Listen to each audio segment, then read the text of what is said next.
Hello friends, चलिए हम लोग अपने प्रीवियस लेक्चर की डिस्कशन को कंटिन्यू करते हैं। प्रीवियस लेक्चर में हमने स्टडी किया था कैपेसिटी टू कॉन्ट्रैक्ट को, और उसके अंदर हमने सेक्शन 10 एंड सेक्शन 11 को कवर किया था। सेक्शन 10 कहता है parties must be competent to contract, और सेक्शन 11 हमें बताता है कि who is competent to contract, जो कि तीन एलिजिबिलिटी क्राइटेरियाज को मीट करता है।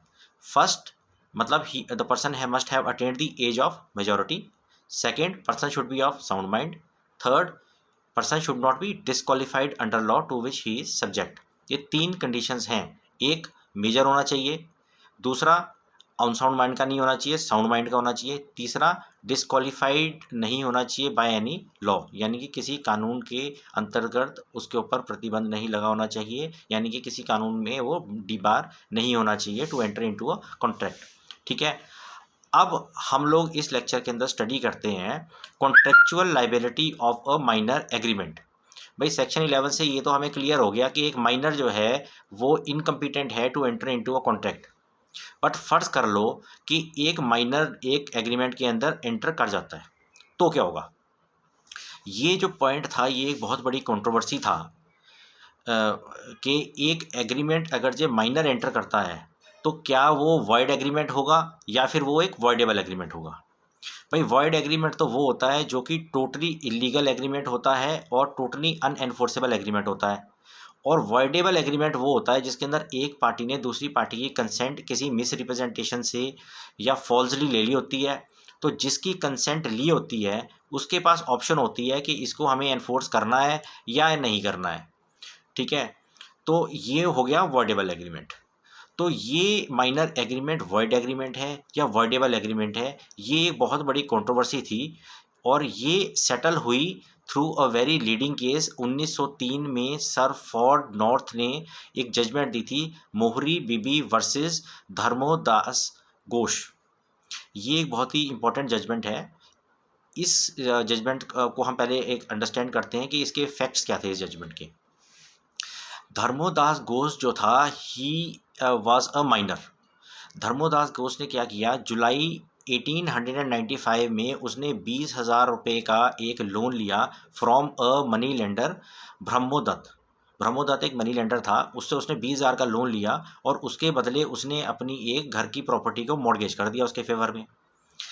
जब उसने उससे लोन लिया तो उसने उसको ये नहीं बताया कि भाई वो उस टाइम माइनर है, ये उसने डिस्क्लोज़ नहीं किया। लेकिन उसकी जो मदर थी, जो उसकी गार्डियन थी, उसने जो अटर्नी था ब्रह्मोदत्त का, कमलनाथ, उसको एक नोटिस के ज़रिए, लीगल नोटिस के ज़रिए ये बात पहले ही बता दी कि ये जो है धर्मोदास जो है ये माइनर है अभी। तो ये उसने पहले डिस्क्लोज़ कर दी, यानी कि जो ब्रह्मोदत्त है उसका जो एजेंट है या जो उसकी अटर्नी मान लीजिए वो है, उसकी नॉलेज में उसने पहले ही ये बात डाल दी। और जब उसने लोन लिया उस टाइम जो अटर्नी था उसने उससे एक डिक्लेरेशन साइन करा ली कि वो जो है मेजॉरिटी का हो चुका है, he has already attend the age of majority. उन दिनों मेजॉरिटी की एज 21 ईयर्स हुआ करती थी 1895 में। फिर जुलाई के अंदर उसने लोन लिया और सितंबर 1895 में उसने एक सूट फाइल कर दिया मॉर्गेज का जो कॉन्ट्रैक्ट उसने एंटर किया है उसकी कैंसिलेशन के लिए थ्रू हिज गार्डियन। जो उसकी मदर थी उसकी गार्डियन, उसके थ्रू उसने एक सूट फाइल कर दिया ब्रह्मोदत्त को के ऊपर। ठीक है, for cancellation of this mortgage deed. तो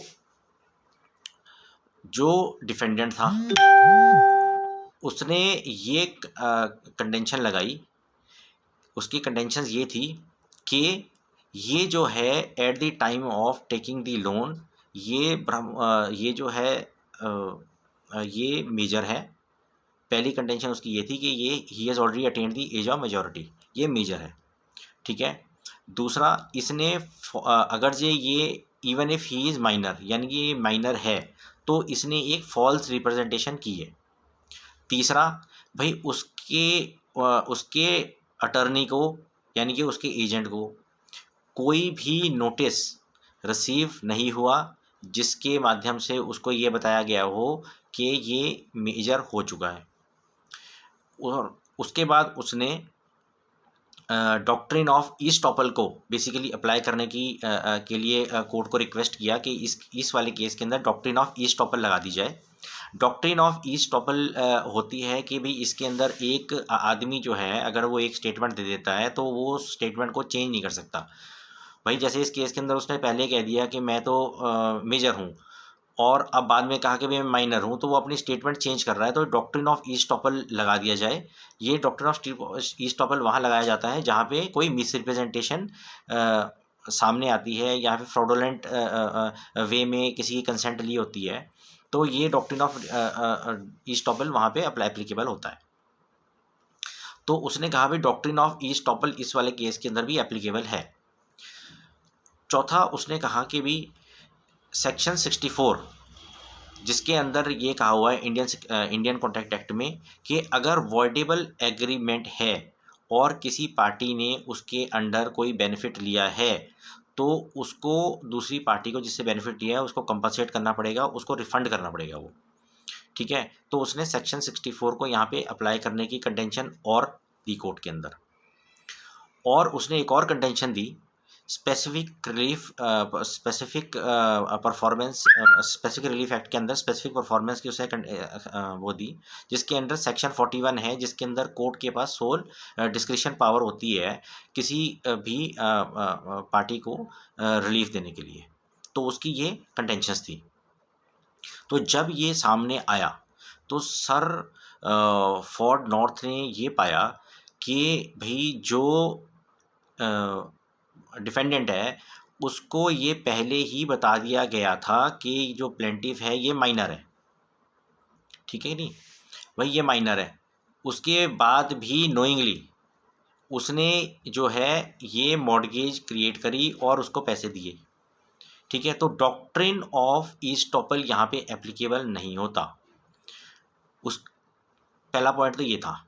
दूसरा पॉइंट ये उन्होंने कहा कि जो एग्रीमेंट है जो कि एक माइनर ने एंटर किया है इट इज़ वॉइड एब इनिशियो, यानी कि ये टोटली वॉइड है, टोटली इलीगल एंड अनएनफोर्सेबल है सिंस इट्स बिगनिंग।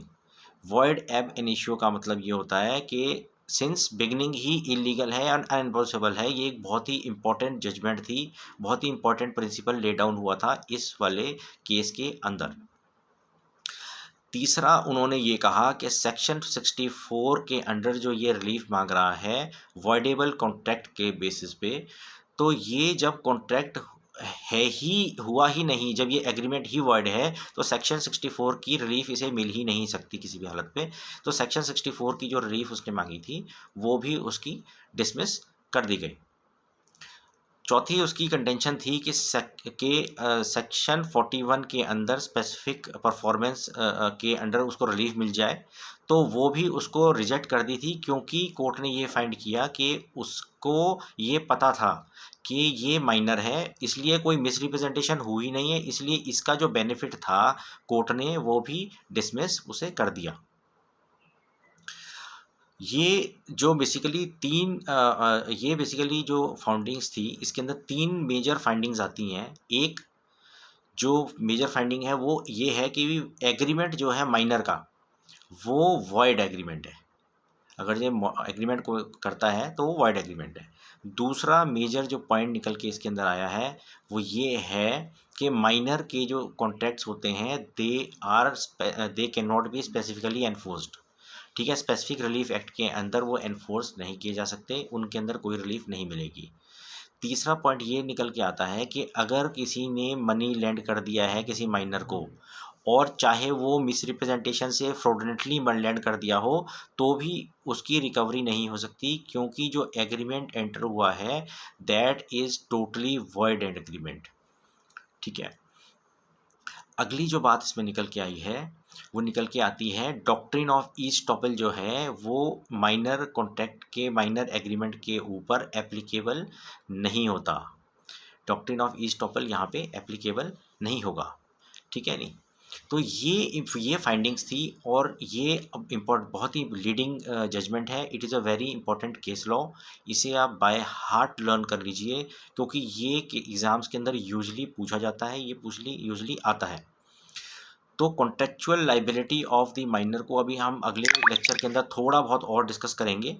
अभी इस लेक्चर के अंदर जो हमने ये लीडिंग केस लॉ डिस्कस किया है, मोहरी बीबी वर्सेस धर्मो दास का जो केस हमने डिस्कस किया है, इसको आप बाय हार्ट लर्न कर लीजिए, क्योंकि ये बहुत ही इंपॉर्टेंट जजमेंट है जो कि प्रीवी काउंसिल ने दी थी। Thank you very much for listening to me so patiently. Thank you.